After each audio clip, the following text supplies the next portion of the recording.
Pues ya estamos aquí en el foro para nuestro análisis en perspectiva sobre el tema de la semana, el tema de la desigualdad social en México.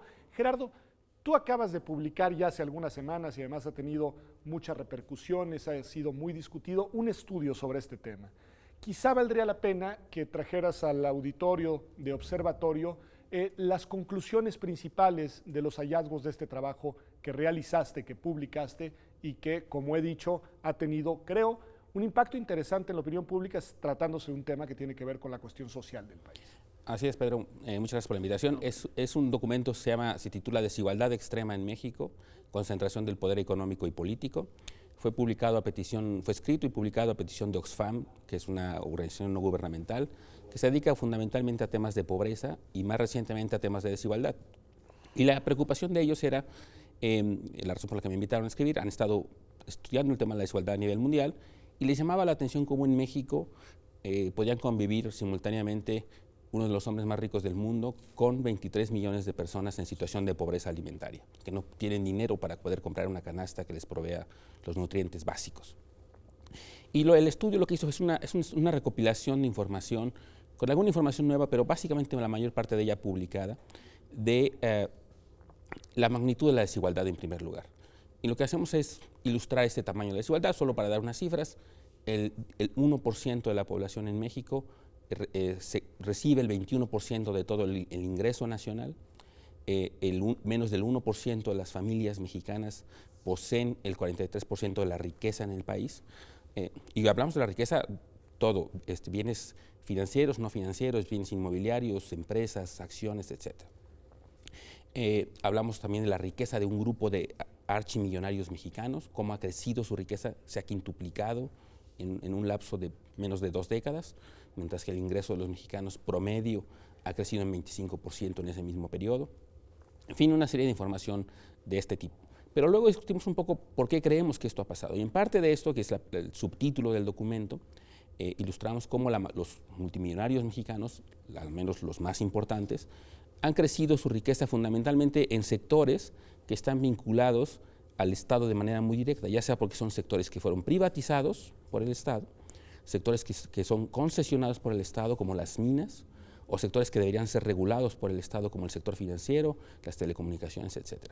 Y en todos esos lo que han logrado estos grupos muy poderosos es de alguna manera lo que nosotros llamamos capturar al Estado e incidir en el diseño de políticas públicas, y al final del día lo que tenemos es en estos últimos años un incremento de la desigualdad en el país muy significativo, y es a lo que le llamamos la desigualdad extrema. Estas cifras que doy, si quieres puedo apuntar más adelante cifras, pero esa es básicamente la situación, una desigualdad muy grande que está vinculada de alguna manera a la forma en la que se da la relación entre el poder económico y el poder político, y cómo eso va configurando una serie de políticas públicas que terminan beneficiando a los grupos más ricos de la población en detrimento de los más pobres. Y eso tiene su contraparte en la pobreza, que es parte de lo otro de los reportes más recientes. Y que ahí, pues digo, porque el documento elaborado por Gerardo podría generar legítimamente algún tipo de observaciones de quienes están sobre todo de ese lado que señalas del 1% de la población más rica del país, pero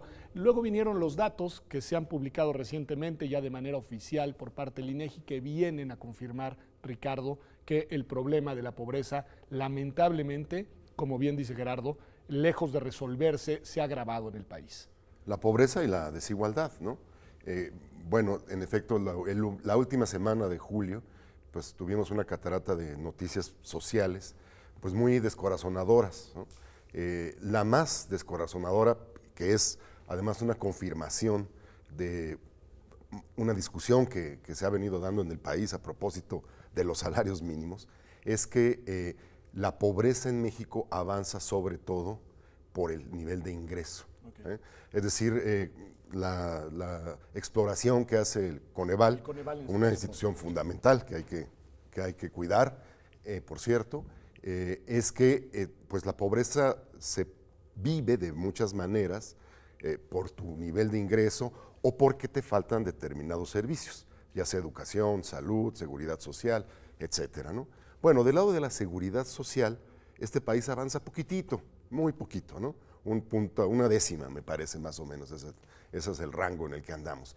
Pero, en cambio, del lado de los ingresos, el país retrocede y no puede recuperarse, ya no digamos a niveles de 2012, ya no digamos a niveles previos a la crisis, Pedro, es decir, de niveles de 2008.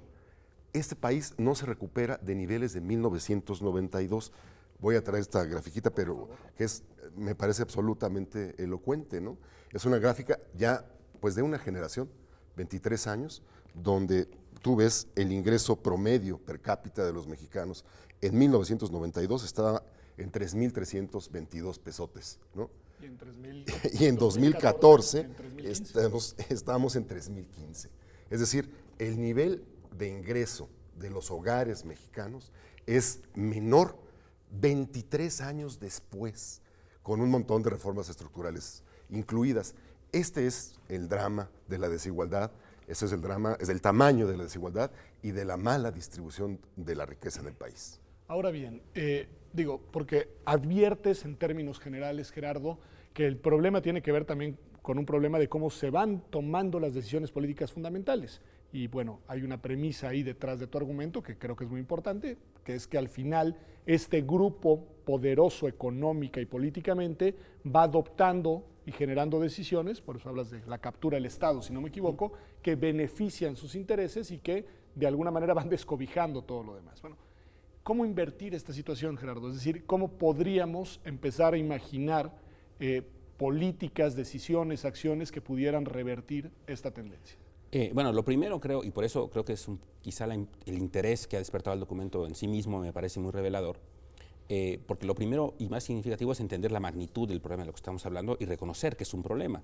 Durante muchos años, el tema de la desigualdad era como un tema tabú, es decir, nadie hablaba de eso y había una discusión muy interesante, pero que al final se descubrió, o me parece que los datos revelan que ha sido equívoca, que es la idea del goteo, es decir, la idea de que creciendo, si incrementábamos el pastel, eventualmente se iba a beneficiar a todos los demás y eso iba a ayudar. ¿Para qué queríamos pensar en redistribuir?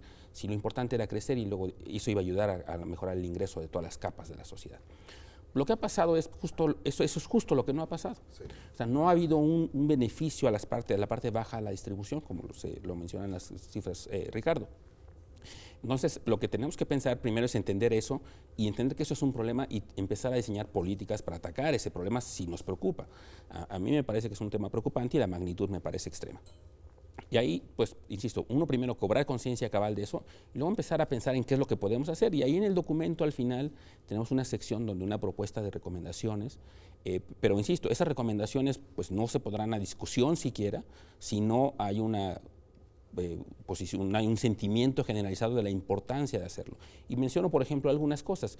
Necesitamos cambiar el sistema tributario en una dirección, primero, que lo que tenemos sea más progresivo de lo que es. Es insuficientemente progresivo el impuesto sobre la renta, por ejemplo. Hubo un pequeño avance en la reforma fiscal del año pasado, pero creo que se puede hacer aún más. Pero más importante que eso, necesitamos otros impuestos que simplemente no existen en México y que son comunes en el resto del mundo. Por ejemplo, el impuesto a las ganancias de capital que tenemos, no había en México hasta el 2014. Ahora tenemos un impuesto que prácticamente no funciona y casi no recauda nada. El impuesto a las ganancias de capital es muy importante porque es la fuente de ingresos posiblemente más significativa para la gente más rica. Entonces lo que tenemos es una asimetría muy significativa donde tú, yo, todos los que tenemos un ingreso laboral, pagamos un impuesto ineludible, en algunos casos más de 30% de nuestro ingreso son impuestos, mientras que la gente que obtiene sus ingresos del aumento en el precio de las acciones, por ejemplo, no pagan un peso de impuestos por eso. No pagan una tasa cero hasta el año pasado y ahora pagan un poquito, pero en realidad tienen muchas formas de evadirlo. No hay impuestos a las herencias en el país. En todas partes en el mundo, países desarrollados, existen impuestos a las herencias, que es una forma de transmitir intergeneracionalmente la desigualdad. No hay impuestos a los dividendos, son relativamente bajos en México respecto a otras partes del mundo. De nuevo, las fuentes de ingreso más importantes de los ricos tienen un tratamiento en términos de la tasa del gravamen que se les aplica mucho más bajo que el del resto de los ingresos. Permíteme detenerme en este punto porque creo que es muy importante y pasarte la palabra, Ricardo, porque este tema de la política fiscal ha sido muy discutido y quiero nada más recordar que dentro de las reformas llamadas estructurales, una de ellas fue una reforma fiscal que algunos, por su tendencia y orientación, yo lo recuerdo en el instituto que tú presides, en fin, saludamos de manera positiva la reforma, pero hubo una reacción brutal en contra. Es decir, hubo en verdad una oposición de grupos muy poderosos a esa reforma que era tímidamente progresiva. Era un pasito. Detengámonos en eso, Ricardo. ¿Recuerdas un poco ya el lo dijo asunto? Gerardo, ¿no? Realmente era un pasito, no era, digamos, la reforma que se necesita. Pero ni ese pasito. No, pero parecía que los estaban expropiando, ¿no? Parecía que había una nacionalización, no sé de qué sector.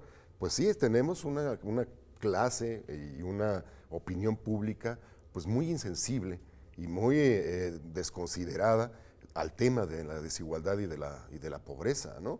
Hace falta mucho más para tener una estructura distributiva y tributaria más o menos justa, pero pues la reacción en efecto fue absolutamente desproporcionada y a ratos delirante, ¿no?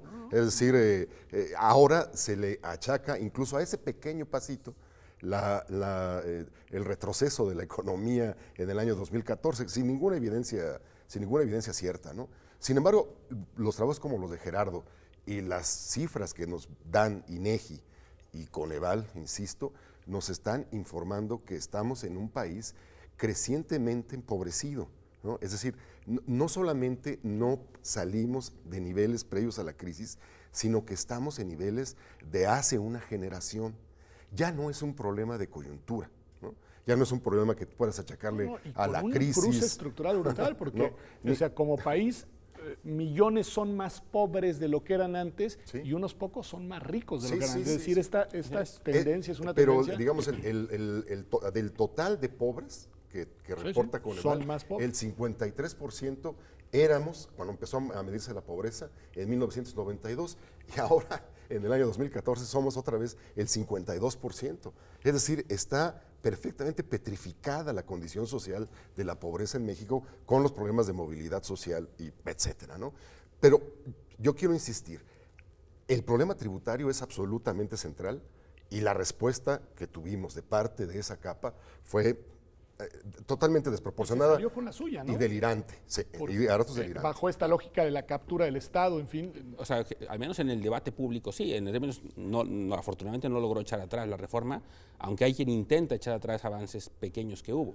Pero sí hubo también un compromiso por parte del gobierno de que no habría otra de que reforma. No habría más reformas. No, y además del gobierno. Y en ese sentido es ¿no? efectivamente un reflejo de esta captura a la que me refiero, a la que incide en el diseño de políticas públicas de manera tan importante, que es capaz de hacer eso, de sentar al gobierno y obligarlo a que se ate las manos y a que se comprometa a no hacer reformas en un contexto en el que es absolutamente indispensable hacer ese tipo de reformas tributarias, justamente para cambiar esta situación en la que estamos. No, me imagino, Ricardo, que iba sobre es enloquecido el asunto, realmente, ¿eh? ¿Sí? Es decir, no sé por qué el secretario de Hacienda se echó la puntada y luego el presidente Peña de decir ya no va a haber impuestos, cuando el precio del petróleo, es decir, en una coyuntura en la que el precio del petróleo viene para abajo. Es decir, es un suicidio del Estado, prácticamente, renunciar a ir a nuevas fuentes de ingreso, precisamente en el momento en que estás teniendo un agotamiento y una caída, quizás la más drástica pues, de nuestra generación, la verdad, en los ingresos públicos.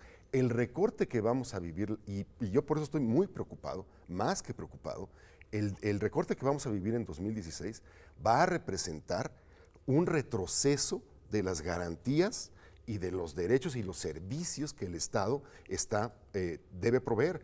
Ya decíamos, en una generación el Estado ha avanzado poquito en proveer educación, salud, etcétera, ¿no? Bueno, pues en 2016 eso ya no va a poder crecer a ese ritmo, además con un crecimiento demográfico más importante que el de hace algunos años. Es un escenario realmente, es un cóctel muy complicado y muy preocupante porque no augura nada bueno. Es decir, no augura, ya no digamos la contención de la pobreza y de la desigualdad, sino al revés, que nos vamos a quedar sin instrumentos para eso. Por eso la declaración de que ya no va a haber más impuestos y que vivimos en una especie de paraíso tributario a partir de ahora, pues me parece una idea totalmente fuera de lugar. Para cerrar el tema digamos, que me parece muy importante de la cuestión tributaria, ¿cómo explicar? Es decir, Gerardo, cómo intentar explicar la racionalidad que puede haber detrás de estas decisiones que dice Ricardo que son absolutamente, digamos, preocupantes, ¿no? Bueno, no hay racionalidad económica, la racionalidad es estrictamente política, es decir, y justamente ese es el tipo de interacción a la que se refiere el documento, en la cual no hay una racionalidad económica porque efectivamente estamos ante una caída de ingresos muy significativa. En lo que el Estado tendría que hacer es buscar formas alternativas de ingresos para poder cumplir con sus labores ante tal necesidad de gasto social en otras dimensiones.